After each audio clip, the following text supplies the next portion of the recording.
A crítica literária é importante não apenas por apontar as falhas e acertos técnicos de obras da literatura, mas também por apontar falhas e acertos em relação às abordagens e temáticas. No caso da literatura produzida na Amazônia, a crítica literária é ainda mais importante. No Brasil, o conhecimento a respeito da literatura amazônica é transmitido de forma generalizada a partir do olhar do sul do país. A crítica literária feita na Amazônia de obras amazônicas pode ser a chave para debater a necessidade de autores que escrevam sobre a região a partir de um olhar da região. Sejam todas e todos bem-vindos ao segundo episódio da série Pensando a Amazônia pela Literatura.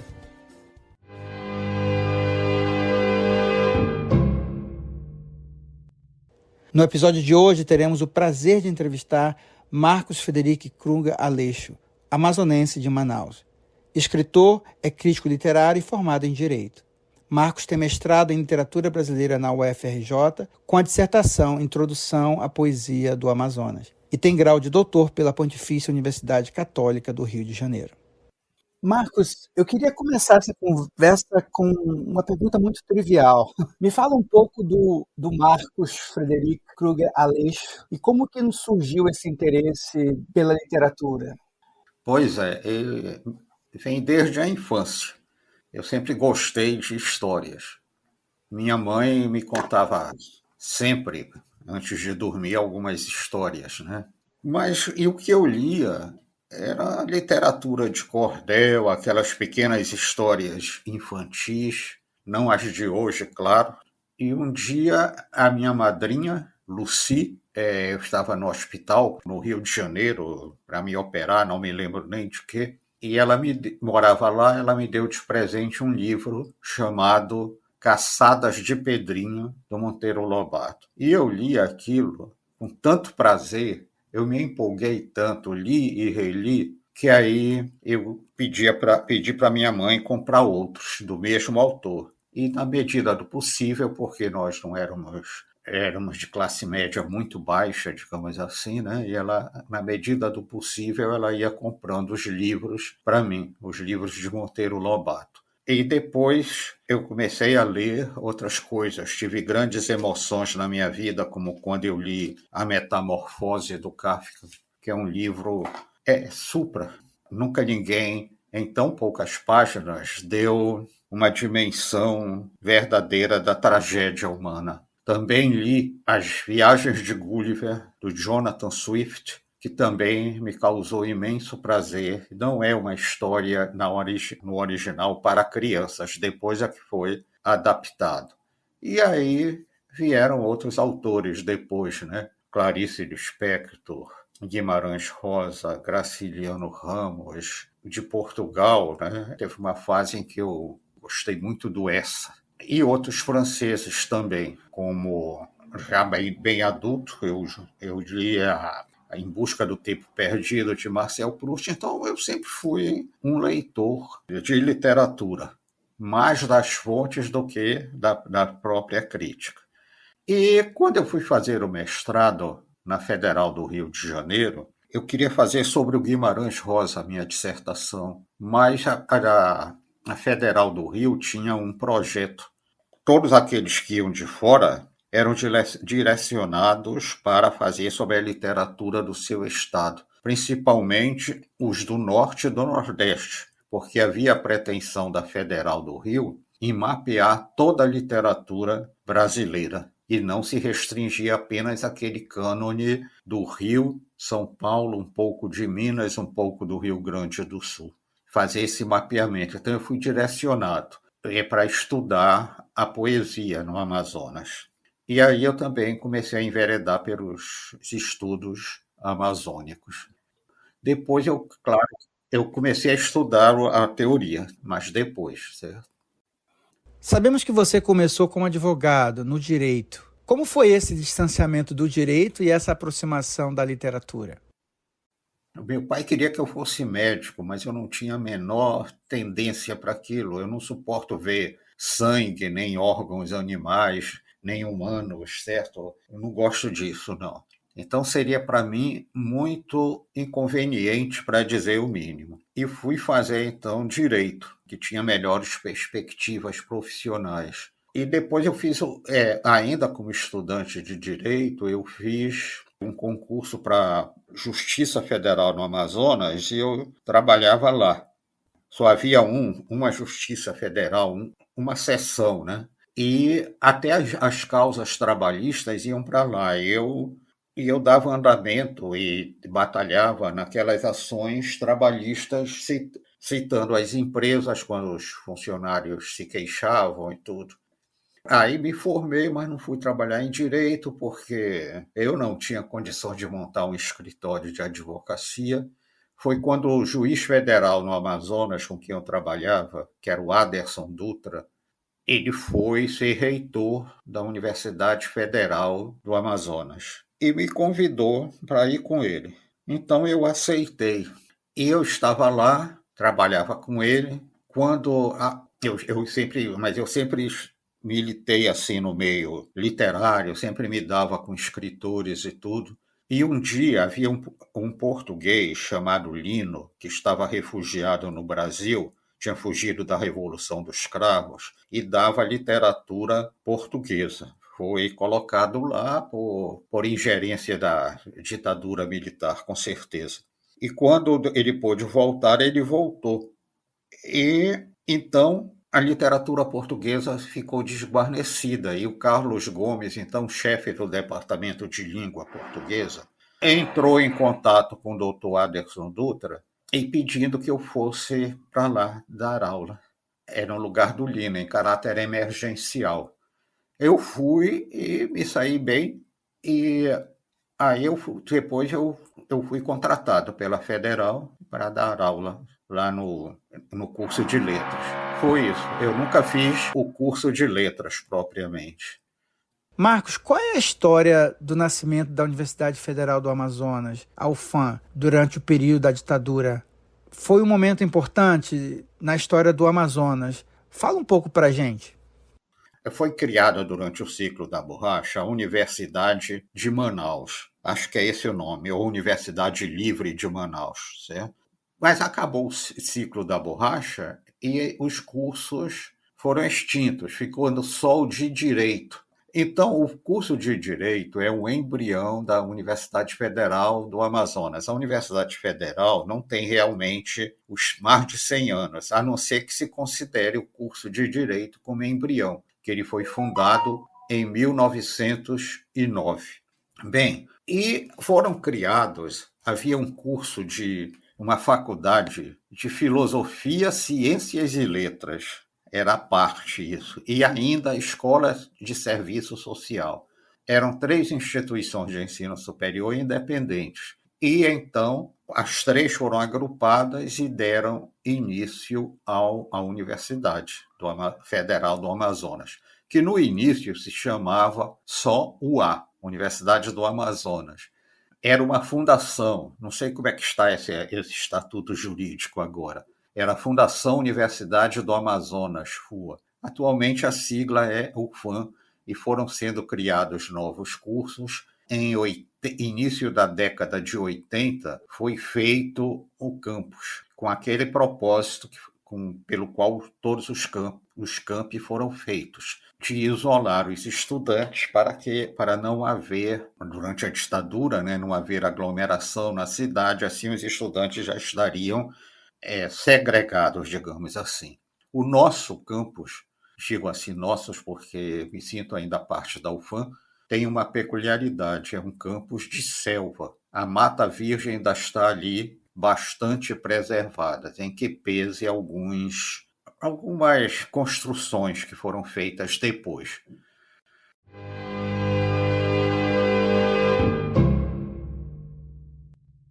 O Clube da Madrugada foi a gênese de uma nova maneira de pensar a literatura na região. Como foi esse teu início no Clube da Madrugada? E qual a importância do clube para o atual cenário da literatura na região? Bem, o Clube da Madrugada foi aquele clube que criou um marco na história, né? Um marco divisor na nossa literatura. Meu contato com o Clube da Madrugada na minha adolescência era aos domingos. Quando chegava o jornal, meu pai via ao mercado, trazia o jornal e ali tinha a página do Clube da Madrugada e eu lia ali todo, né? Alguns poemas me intrigavam. E o Clube da Madrugada foi tão importante que criaram-se vários clubes epígonos.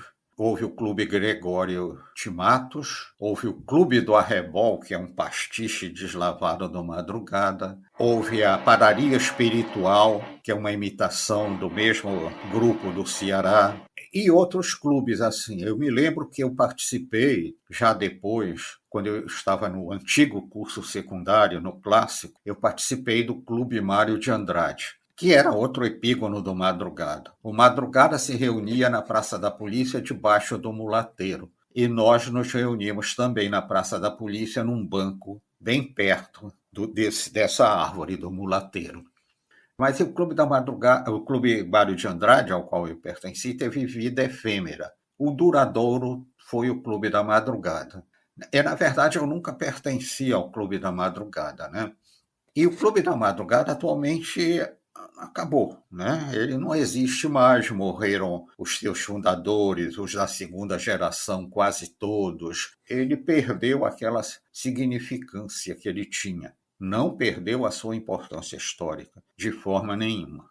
Eu comecei na minha crítica literária depois que foi lançado o livro Sol de Feira, do Luiz Bacelar, de 1973, a primeira edição. Eu comprei esse livro e resolvi escrever sobre ele, né? Sem muita teoria, que na época eu conhecia muito pouco. Mas resolvi escrever sobre ele com as impressões que ele me tinha causado. E eu escrevi. Mostrei para um amigo meu que era dono de um jornal chamado Folha da Semana, junto com Márcio Souza e Aldísio Filgueiras. E ele disse assim: eu vou publicar esse artigo. E eu fiquei assim, não queria. Ele: não, vou publicar. Publicou e aquilo fez um sucesso muito grande. Mesmo no Clube da Madrugada, me lembro que o Arthur Engrácio chegou, foi me procurar, me parabenizar pelo artigo. Aí eu sempre continuei escrevendo, nem sempre publicando, mas tenho vários artigos sobre crítica literária, inclusive também sobre o Luiz Bacelar.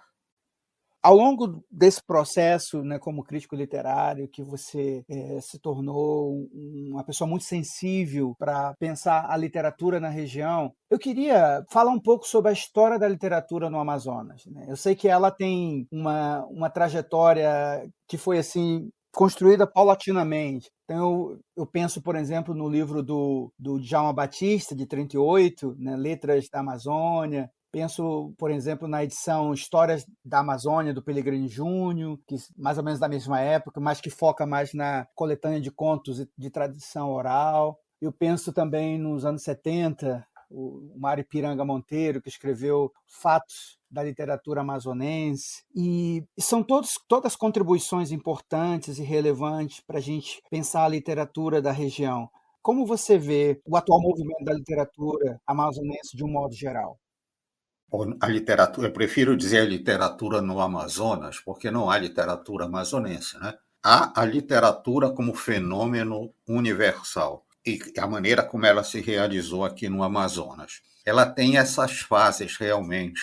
Como o Amazonas ainda tem uma baixa densidade populacional, felizmente, né, por causa da floresta, nossos autores do passado são muito esparsos, né? Nós tivemos o início com um militar português, Henrique João Wilkins, que escreveu um poema épico chamado Muraida, mandou para Portugal, só foi publicado 34 anos depois, em 1819. No romantismo, nós tivemos um baiano que andou por aqui, escreveu o romance Simar. Tivemos um português que também veio para cá, o Francisco Gomes de Amorim, que escreveu Os Selvagens, ambos são romances. Do Amazonas mesmo, nós tivemos o Torquato Tapajós, que foi poeta, depois abandonou a poesia e enveredou pela engenharia. Bem, depois vai se acelerando, vem o ciclo da borracha, então a literatura tem um pequeno apogeu com poetas que vieram de fora. F. Quintino Cunha, T. H. Vaz, Inácio Xavier de Carvalho e o contista que tem relativa fama, que é o Alberto Rangel. Bom, depois não parou mais, mas a eclosão mesmo foi durante o ciclo da borracha. Eu quero salientar, chamar a atenção para um fato preocupante, que a literatura do Amazonas é considerada uma literatura à margem, ela não é vista no resto do Brasil. Claro, porque nós estamos em uma periferia, apesar de termos uma cidade rica, entre aspas, rica, mas com grandes níveis de pobreza, nós não somos considerados no restante do Brasil. Poucos autores romperam isso. O Jonas da Silva, do Ciclo da Borracha, ele estudava em odontologia no Rio de Janeiro e fez um poema que se tornou conhecido, que era Coração. Mas depois, pronto, sumiu. Voltou para o Amazonas e foi esquecido. Depois dele temos o Tiago de Mello, né, que foi que rompeu esse ciclo de isolamento. E depois dele o Márcio Souza, que fez muito, muito sucesso com Galvez, Imperador do Acre e Médio Maria, e atualmente o Milton Ratum.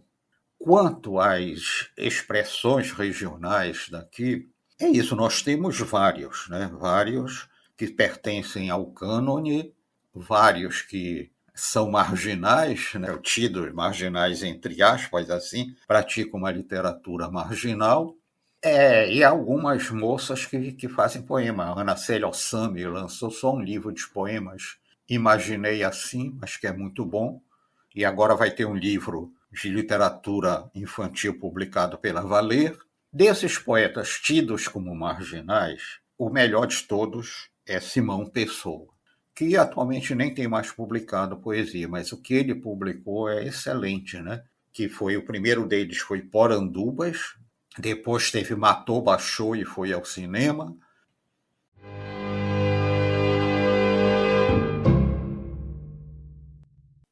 Logo no início da tua tese, Amazônia, Mito e Literatura, publicada pela editora Valer, você diz que o Mário de Andrade te inspirou. Qual foi a importância dessa inspiração na construção da tua narrativa e para a tua descoberta da cultura do Rio Negro, inclusive da literatura rionegrina?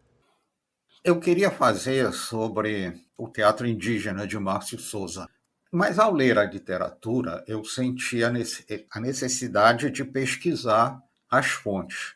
E aí, a fonte principal foi exatamente o livro Antes o Mundo Não Existia, dos dois Dessanas, o pai e o filho, o Luiz Lana e o pai, o Firmiano Lana.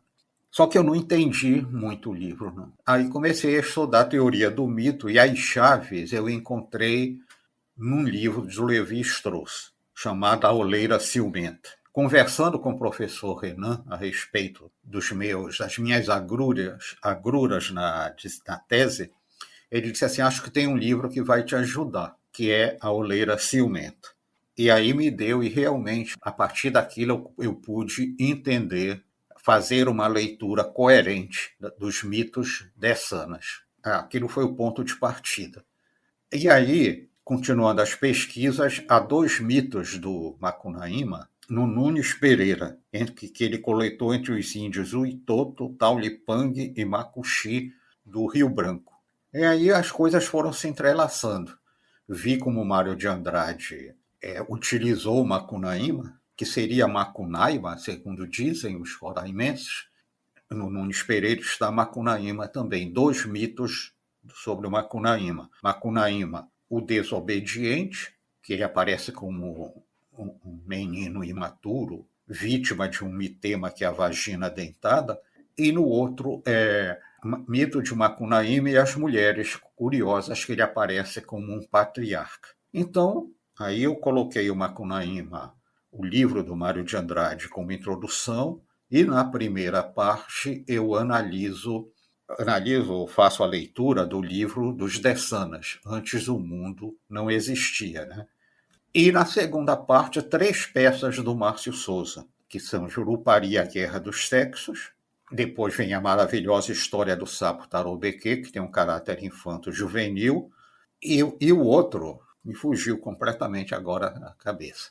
E onde ficaria o folclore regional, né? Aí eu coloco o folclore no meio, já que o folclore é a expressão do homem caboclo, da região, e o caboclo é a fusão do índio e do branco, ele é um intermediário. Então, o folclore, que é típico das populações ribeirinhas aqui na Amazônia, fica no meio. E tem a estrutura, eu procurei imitar a estrutura tribal, que seria aquela narrativa do Poranduba Amazonense, do João Barbosa Rodrigues, ali como no centro, não o centro gráfico, mas o centro divisor das duas partes da minha tese. Marcos, qual parte da literatura do Rio Negro merece mais atenção? Eu não sei como estão as coisas agora, foram lançados outros livros posteriormente, mas a época em que eu lancei, havia a mitologia tariana, que tem pontos de contato com a mitologia dessana, já que ambos vieram, os tarianas e os dessanas vieram, são povos irmãos, vieram no bucho da Cobra Grande. Há uma falta de pesquisa sobre as outras tribos, por exemplo, sobre os Manaus. Me lembrei do outro livro, que é a Juricaba, a Paixão de Ajuricaba, poxa vida, né? Que é a tragédia do Márcio, que era um índio Manau. Além da mitologia das etnias do Rio Negro, pode-se ver o folclore também. E também dos macus. Não sei se já foi feito, é muita coisa para acompanhar, mas os macus são um povo discriminado pelos outros índios, porque eles não vieram na barriga da cobra grande, eles não são considerados irmãos. Como eu falo lá na minha tese, os casamentos são exogâmicos, não casam dentro da mesma tribo, só com tribos que eles consideram irmãs. E eles todos se tratam de cunhado porque, em potencial, eles podem casar com as irmãs uns dos outros. O processo de educação em Manaus tem sido muito complicado. Parece que existe um vácuo local de conhecimento dos autores sobre o que é a região e sobre a própria literatura da região. Como você vê essa ausência de conhecimento dos autores da região sobre a literatura do Amazonas? Até mesmo em contraponto com o imaginário que é construído fora dela. De fato, existe isso. Alguns professores, eu sei, levam autores nossos para a sala de aula, para discutir com os alunos. Alguns levaram, já que eu sei, a Vera Duval, que ganhou o prêmio Jabuti com Contos do Rio Negro, que é um livro muito interessante. E assim, quando eu voltei do mestrado e tinha essa minha dissertação sobre introdução à poesia no Amazonas, havia um estudo de literatura amazonense na UFAM, e nela se estudava a literatura de cordel, a literatura popular oral e a literatura amazonense. Olha, isso era muito pouco. Eu consegui, então, mudar a ementa só para a literatura no Amazonas. Mas aquilo mesmo, logo no início, achavam que não tinha muita importância, né? Porque não havia praticamente ninguém do cânone a não ser o Tiago de Mello e o Márcio Souza, já naquela época tinha despontado. E eu sempre, quando atuei no mestrado lá da Programa de Pós-Graduação Sociedade e Cultura no Amazonas, da UFAM, os meus orientandos eu sempre conduzi para que eles fizessem sobre a literatura regional, a literatura no Amazonas, com a intenção de criar uma bibliografia, porque não havia, quando eles se propunham estudar um autor, eles pediam livros, assim, indicar leituras, e não havia informações escassas sobre os autores assim, mas estudos específicos não havia. E eu dizia, mas é melhor, porque você vai criar. E eu fiz várias dissertações, assim, conduzi vários alunos, e vários sobre a literatura no Amazonas, de um modo geral, de tal maneira que isso hoje em dia é um fato comum lá na UFAM e de certa forma, também na UEA. Pelo menos nos TCCs, trabalhos de conclusão de curso, há essa abundância de trabalhos sobre literatura regional. Talvez os alunos pensem que é porque ainda não há muita bibliografia e que é mais fácil do que se eles fossem estudar um autor do cânone. Mas depois eles veem que aquilo dá muito trabalho. Então, sem querer me envaidecer, eu diria que eu é que dei o empurrão para que a literatura no Amazonas se tornasse um fato comum nos estudos literários daqui.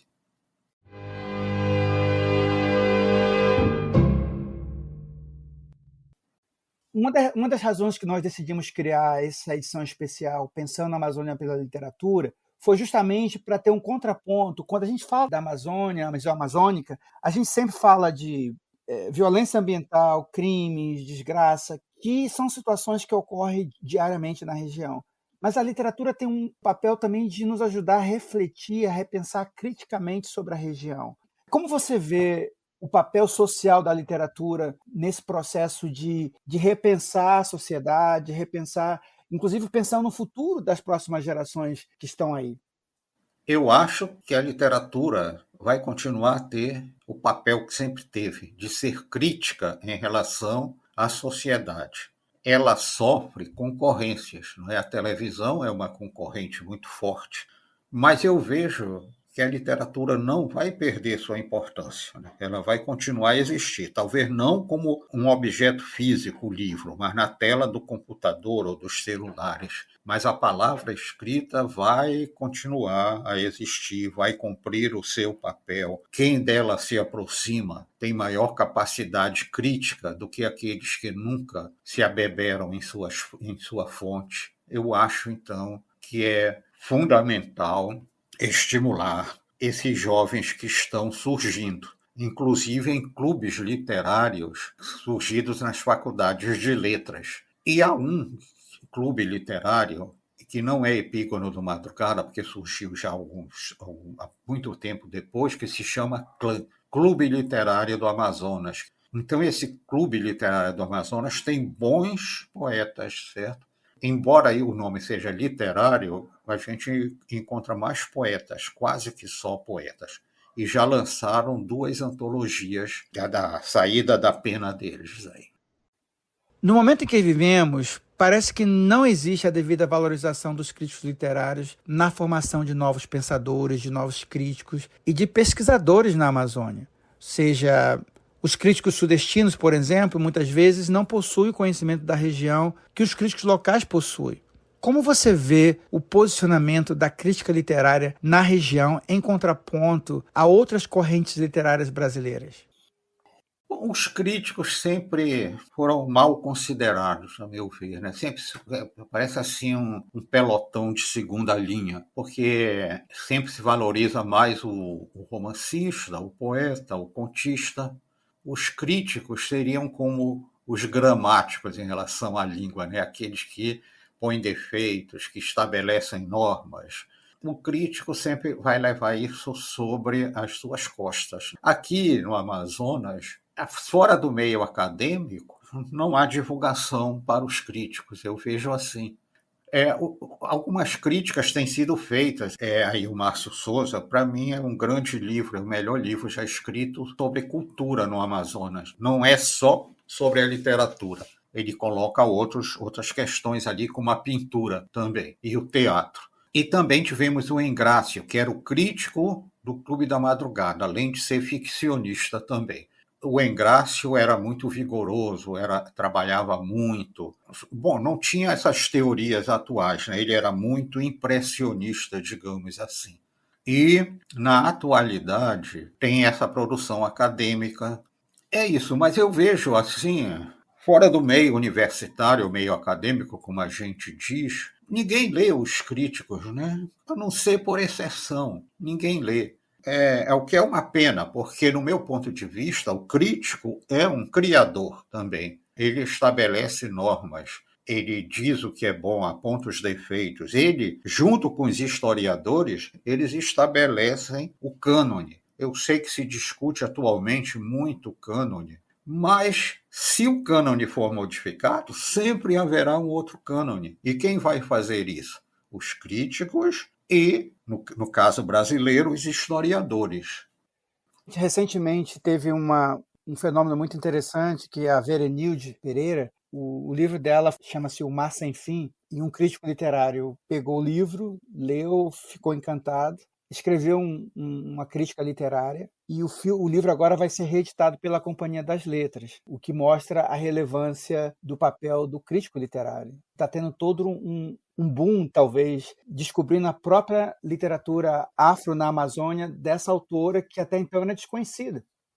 Pois então, é o que eu estou dizendo. O crítico tem um papel muito relevante. Foi o Mário de Andrade, como crítico, que trouxe para a literatura brasileira a figura do Manuel Antônio de Almeida e o seu romance Memórias de um Sargento de Milícias. O crítico ampliando o cânone literário no Amazonas.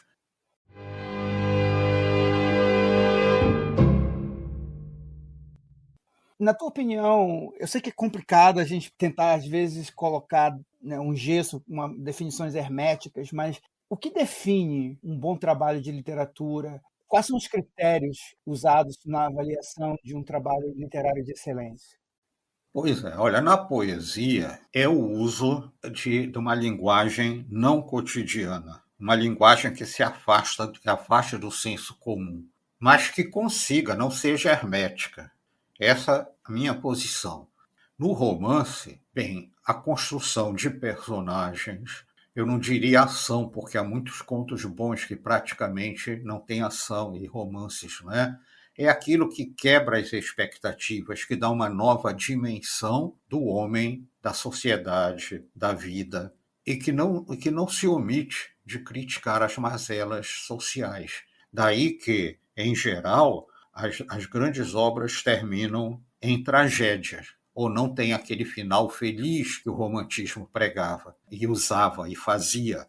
Então, é difícil assim dizer é isso, porque estaríamos estabelecendo uma receita, e não há receita para a criação. O livro tem que ser atraente, tem que emocionar, tem que nos prender.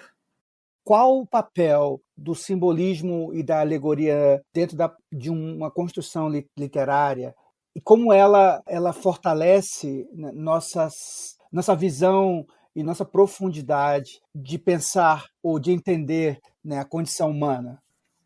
O simbolismo é a raiz, é a origem do próprio modernismo. Os grandes poetas do século XIX estão aí, os grandes poetas franceses. O símbolo, daí que o parnasianismo não é muito considerado, porque ele usa uma linguagem direta, que era um chamariz na sua época, porque todo mundo entendia, ao contrário do simbolismo. Mas no simbolismo está a proposta coerente de poesia. E a alegoria também é isso, né? A alegoria, as figuras de comparação, como a metáfora, a alegoria, elas estão aí, elas propõem uma nova visão das coisas, ao colocar em confronto duas coisas díspares, uma expressando a outra. Então, isso é fugir à linguagem cotidiana. E mesmo nos romances, assim, a alegoria pode funcionar muito bem por esse motivo. Leva o leitor a pensar, a perceber que há algo além daquilo que foi dito. Marcos, eu queria te agradecer muito por essa conversa. Foi um prazer enorme poder falar contigo. Muito obrigado. Eu que agradeço, né, por dar voz a alguém que se dedica à crítica.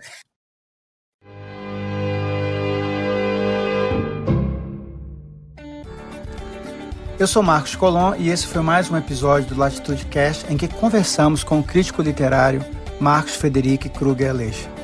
Este episódio teve produção de Lucas Duarte, roteiro de Vanessa Pinto Moraes e Marcos Colom e edição sonora de Vanessa Pinto Moraes. Acesse o nosso site para encontrar mais conteúdo sobre a Amazônia e também para acompanhar o especial Pensando a Amazônia pela Literatura. O site é www.amazonialatitude.com. E não esqueça de nos acompanhar nas redes sociais. Até a próxima!